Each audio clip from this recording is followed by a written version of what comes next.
Hi everybody, I'm Craig Hicks with the Denison Sports Network, and I'm joined today by head women's basketball coach Sarah Lee, who begins her 25th season on Friday night. Now coach, 25 years, I can't believe it. Take me back to 1989 a little bit. What's changed about the job that you have as head women's basketball coach at a Division III college? Yeah, I think probably one of the biggest changes is the competitiveness of women's basketball in the Division III level. When I first started, there were a few teams that were very successful, and the rest of us were, kind of competitive within each other. But now people have just really, every time we go out at night, we're playing a tough team and have tough players.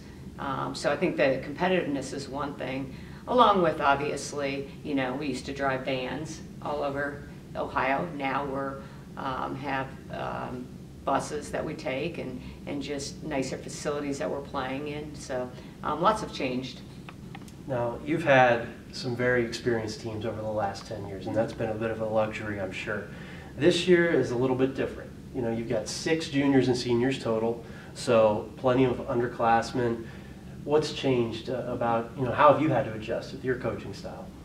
Well, I think going into this year, we knew that we were going to be inexperienced. And I felt like as a coaching staff, we really looked at our preparation a little bit differently this year.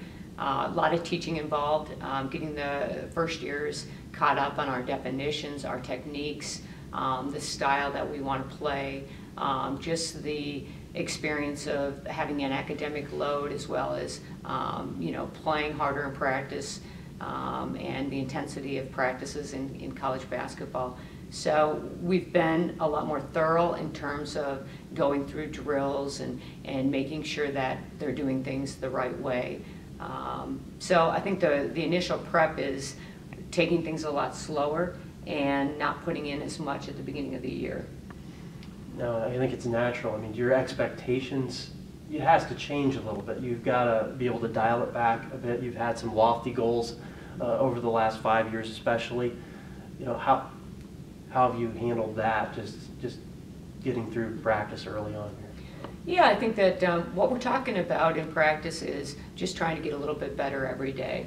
And every time that we take the floor, be it practice or be it a game situation, and that let the winning take care of itself. And so just really focusing on improvement throughout the course of a day's practice, improvement in course of a week, 2 weeks, a month. And then by the end of the season, hopefully, that we're playing our best basketball. I think that's really what our focus is on. Also, we wanted to implement, just good practice habits, because when you have a lot of first years, the upperclassmen really have to be good leaders and set good examples. And so really talking about what we want this program to be all about, and so that these freshmen really come in and this year are really understanding what we want out of our program and out of our student athletes. Well, hard to believe you're almost a month into practice already. Tell me a little bit, who's had a good camp so far? Who's opened your eyes? Yeah, I think that our 3 really most experienced returning players, Gretchen Staubach, Candace Love, and Mary Margaret Habel, really have taken on that leadership role and really have led us in terms of their play and preparation for practices. Our other seniors, Aubrey Rogers, Michaela Frohnlich, as well as Paige Williams, have also really stepped it up and really have been good leaders. So I think that those upperclassmen really have kind of taken us forward. So we're really excited about that. You had any surprises? Yeah. Well, certainly Kelly Arter, who didn't play a lot last year, got a couple minutes here and there. She's really stepped up her game, and we really think that she's going to be a valuable asset to our, especially our outside shooting this year. I also think that there's some key freshmen that are going to have to come in and help us out. Jordan Holmes at the post, Emily Krumke at the post as well.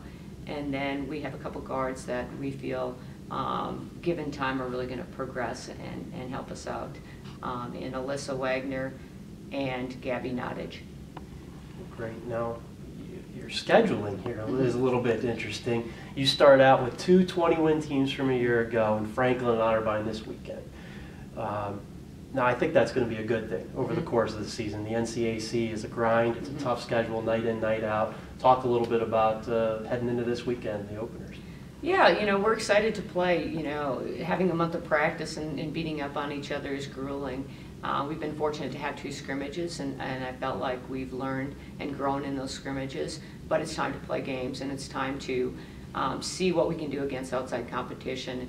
And I guess, to be good and to be very competitive, you have to play good teams. And so, again, we're looking more at this experience is going out and seeing what some of the better Division III teams are all about, and seeing how we stack up and where our weaknesses are and where our strengths are. And so, we're not afraid to play really good teams. I think it makes you better in the end. Absolutely. Well, Coach Lee, I'd like to thank you for joining me today on the Denison Sports Network with this season preview. You can catch the Big Red on Friday when they take on Franklin at Franklin College. Their home opener will be next Wednesday, November 20th, against Mount St. Joseph at 7 o'clock. So come on out to Livingston Gym and watch the Big Red. And if you can't make it, just know the Denison Sports Network will be there for you. We're going to be broadcasting all Big Red home games this year live on the internet. Just go to DenisonBigRed.com and log in. Thanks again.